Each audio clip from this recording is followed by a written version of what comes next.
Now, on government funding. Mr. President, there's another critical priority that the Senate must also address before the week's end: passing a continuing resolution that will keep the government funded beyond the December 3rd deadline. As soon as tomorrow, the House is expected to take action to pass a CR that will fund the government into next year. Senate Democrats are ready to pass this legislation and get it done as quickly as possible. To avoid a needless shutdown, Republicans will have to cooperate and approve the government funding legislation without delay. If Republicans choose obstruction, there will be a shutdown entirely because of their own dysfunction. We cannot afford to go down that road.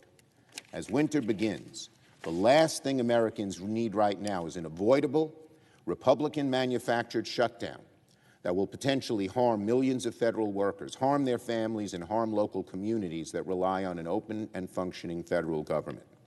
Democrats are going to work all week to make sure no government shutdown comes to pass, and we urge our Republican colleagues to work with us.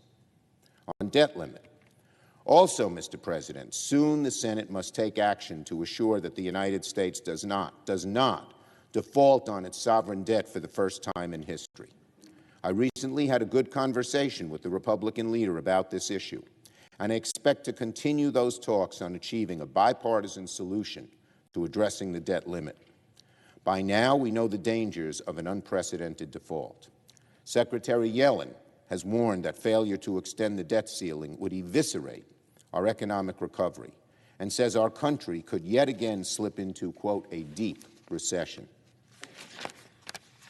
Both parties know that this is simply unacceptable, and so I look forward to achieving a bipartisan solution to addressing the debt limit soon.